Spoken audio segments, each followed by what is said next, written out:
Welcome to Bethel. We're glad that you made a decision to come and serve here shoulder to shoulder with us. Really, Bethel, the house of God, is an awe-inspiring place. Every day, a tremendous amount of work is being done in our many buildings that has effect on people's hearts and minds all over the earth. But we're quick to admit that it's not these buildings that make Bethel what it is.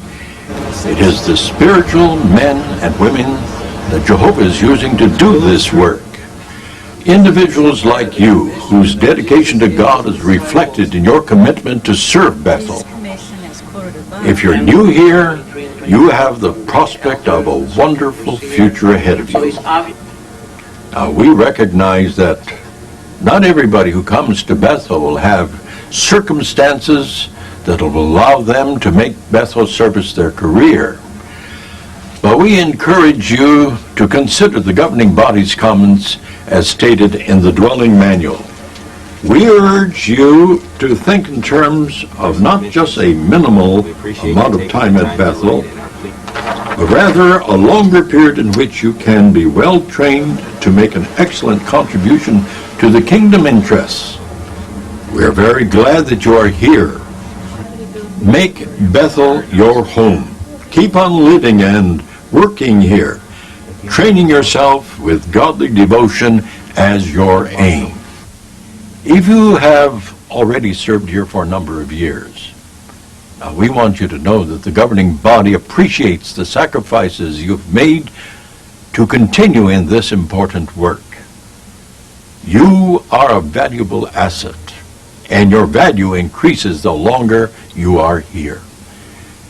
Whatever assignment you're given to do is sacred service and is very much needed. It also serves as a foundation for future responsibilities and privileges, which is good to remember.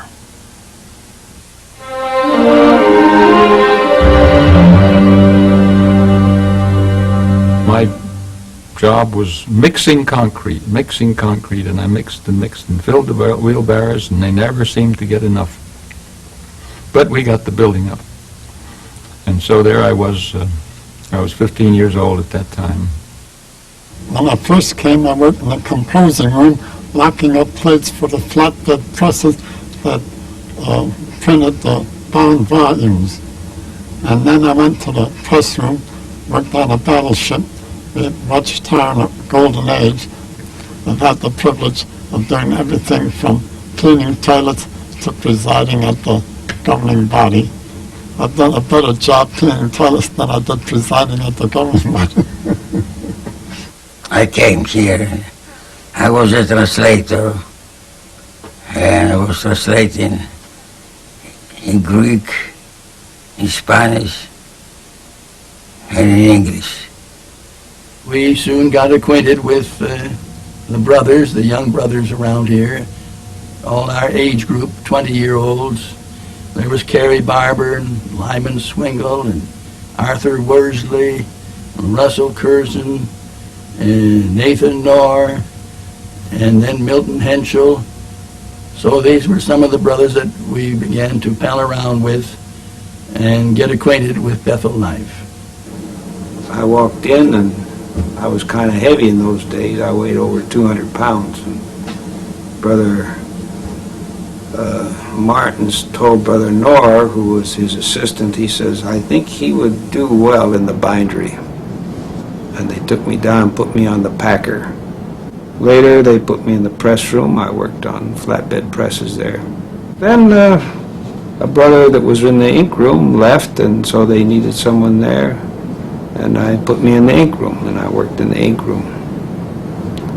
And altogether, I worked in the ink room about 25 years, I guess, altogether. Well, I started off in the bindery, stitching booklets. Brother told us to hurry up and get the covers on the booklets because Armageddon was coming. So we hurried up and got the covers on, and Armageddon hasn't got here yet. So. You see, I was working at the radio station, helping build it. And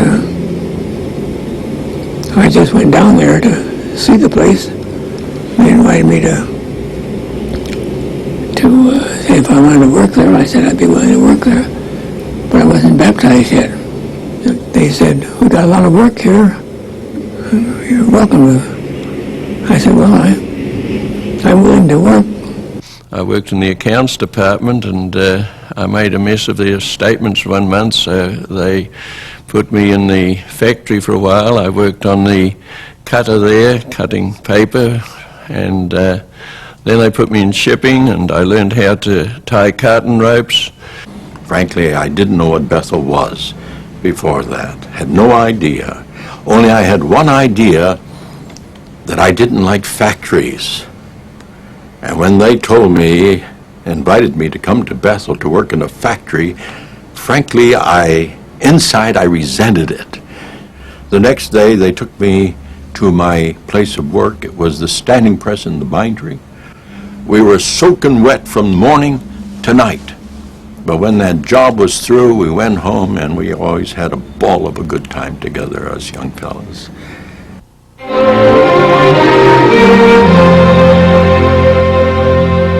I have found that when there are problems or difficulties, you turn immediately to Jehovah, and you pray for a greater measure of His Spirit, because as the prophet Zechariah said, it's not by human might or power, but by my Spirit, saith Jehovah of armies.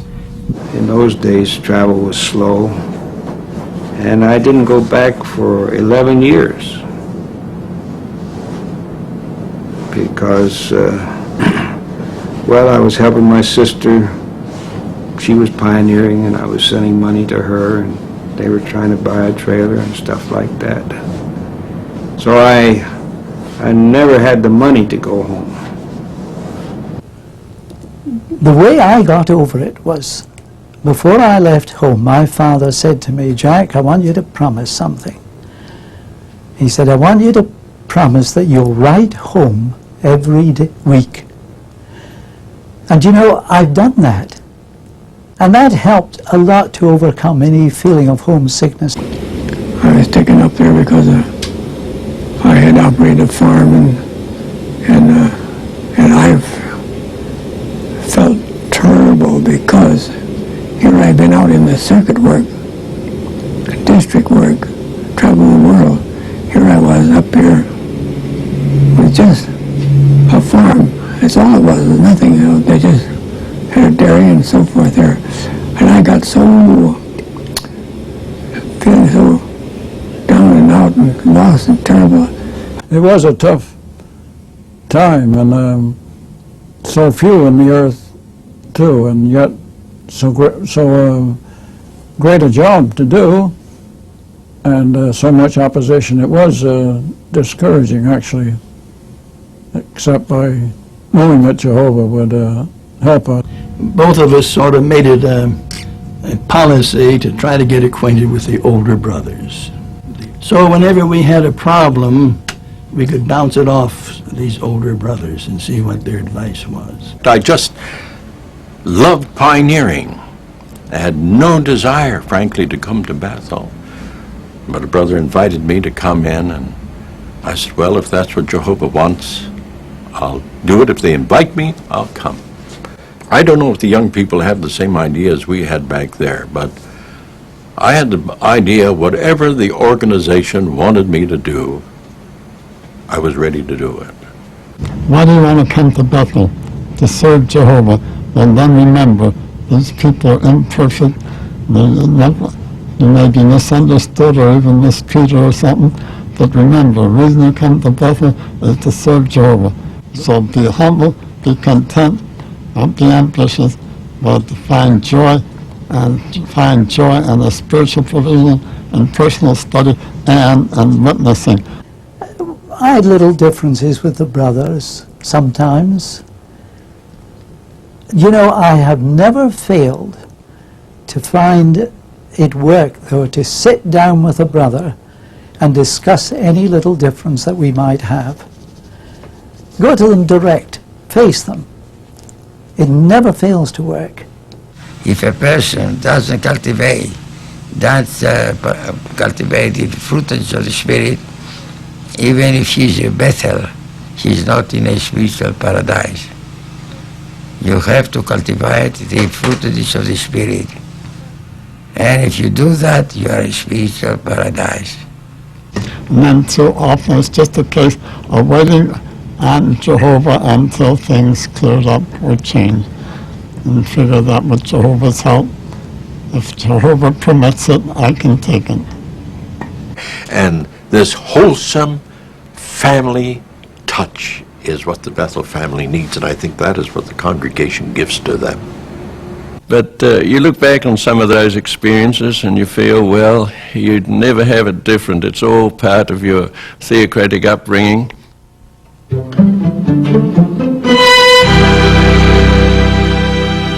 Coming to Bethel enables you to get a specialized education in the field of publication and publishing, and being educated in office handling and administration, and above all, have an education, a Bible education, to equip you to be a proper representative of Jehovah God and wherever you're sent in the world. Really, Bethel enables us to give full expression to a life of godly devotion. And I think that if we look at it from that standpoint, Bethel service will be dear to our hearts. This is the best place in the world to make a career of serving Jehovah. If you want to be in the full-time service, you can do that right here, and everything is available to you. All kinds of extra things are enjoyed by us here. And I have thought many times, if I was out in Georgia pioneering with a sound car like I started out, I would never have all of those things. But that's spiritually strengthening, you see, and it makes you see the organization, because you hear from all these corners of the earth. To do it here from headquarters and having the pulse and feeling of headquarters, and being able to visit so many different branches, not just the branches out in the Orient, it really gives you a perception of the work that is just thrilling to have.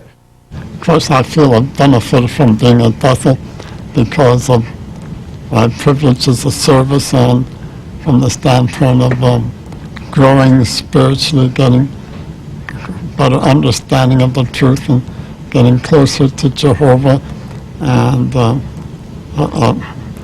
working at cultivating the fruits of the Spirit and so forth.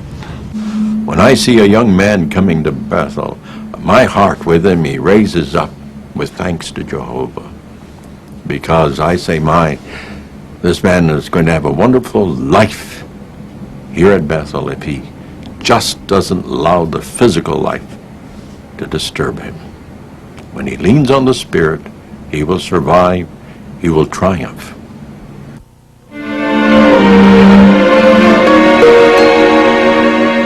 I remember some brothers that I think when I was first in the factory, I saw them. They'd been here for maybe 15 years already, and they were on the cleaning crew. And 15 years more passed, and they're still on the cleaning crew. But they appreciated it. They were not at all discouraged by that, and thinking, I'm not doing anything. Because when you are keeping the place clean, you're keeping the family healthy. And when you keep the family healthy, the family produces books and magazines. This is why we appreciate all of the members of the Bethel family, because they're an essential part of the function of this organization. But you know which department impressed me the most? That was the cleaning department. When we got into those toilets and bathrooms and the overseer of that department was instructing us on how to do things, the zeal that he showed indicated that to him that was the most important job in all of Bethel. And I'll never forget that. It was made a big impression, and I believe that's the way we should feel wherever we serve at Bethel. It takes time to mature. It takes time to gain experience. It takes time to grow to maturity in the sense that a person then can be used by Jehovah. But the longer one stays at Bethel, the greater the privileges and blessings will be. They should feel as essential. So don't worry about position.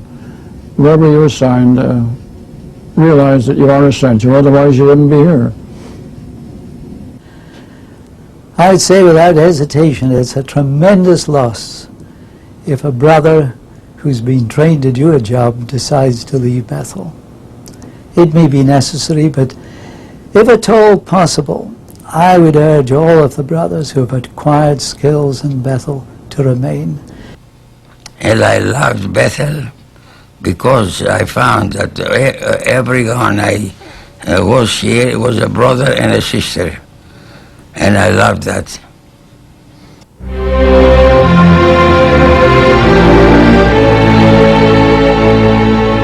Sometimes we're too quick to want to leave, too quick to drop this precious treasure that is ours. I think it's an outstanding privilege to be in Bethel service, and if anybody can stay there all his life, that's a wonderful, wonderful thing. We all stay here and we love to do God's will. And when you do that, you are one of the happiest persons in the world.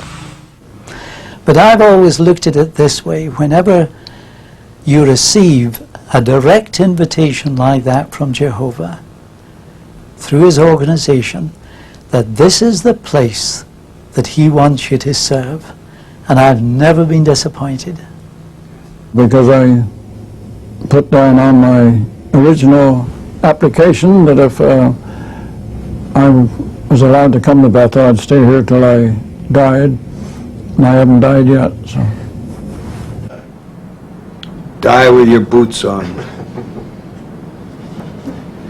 No, I believe what I signed up there. Will you stay here until the Lord removes you? And that's a good attitude to take. And that's still my attitude, so I don't know how long. One of these days I guess he'll say, well, you've served your useful purposes around here, now go and get out of the way. Make room for younger blood to take your place. You can appreciate that there's nothing here on this earth to compare with God's organization. There's never been anything, even back in Bible times, to compare with what Jehovah has now and what he's doing now. That this is the greatest privilege anybody could have on earth, to be serving full-time at the headquarters of Jehovah's organization on earth.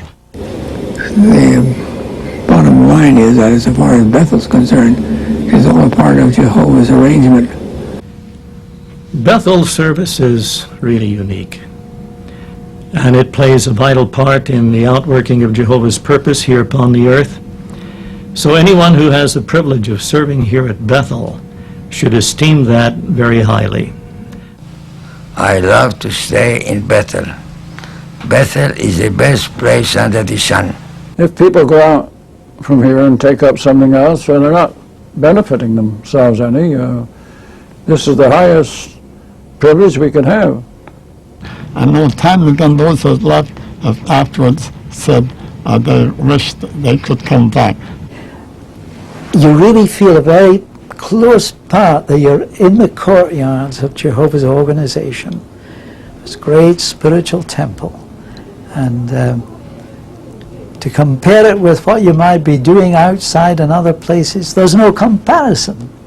It's just marvelous. It's a wonderful place to be in.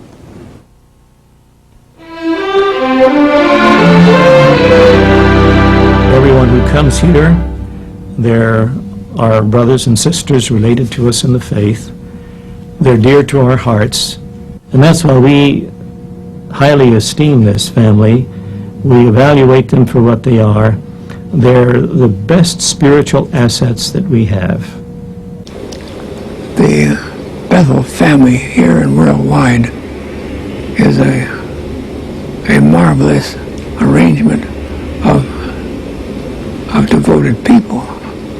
That's why sometimes we're sorry that as members of the governing body we don't have more time to have fellowship with the individuals of the Bethel family. But we do have some fellowship, and we appreciate the connections and the experiences that we do have. Well, the governing body loves the brothers and appreciates them. We are all one family. We're all brothers, and we all work together. As Boaz told Ruth, may Jehovah reward you for the love that you've shown, and so Jehovah does reward those who keep at their jobs year in, year out. But our dear brothers who have been so long and faithful in the Bethel, they're just a tower of strength to the rest of us. I know my wife and myself, we never fail to pray for them every night in our prayers together. And it'd be nice for them to realize how much we love them. So you brothers, if you are in Bethel, love Bethel. They are brothers and sisters. And we're going to live as long as Jehovah lives. And Jehovah never dies, you will never die. And you will live forever. Think of that. Thank you from our heart, because we need your help, and we need you, every one of you, brothers and sisters, old and young, sick and healthy, we need you. Frankly, if you're sick, you'll say, how do we need you? We need to show compassion. We need to learn long-suffering and tender-heartedness, and we can't learn this unless we have these things to bring out from us what we are inside. That is how Jehovah is changing our personalities into the image and likeness of Christ. And so, brothers, we love you all, and we love you very much. And if we in any way, any one of us in the governing body or in the personnel committee can be of help, please come and see us. And we'll do our very best to assist and help you to not only stay here, but to enjoy life and to praise Jehovah as we want you to praise.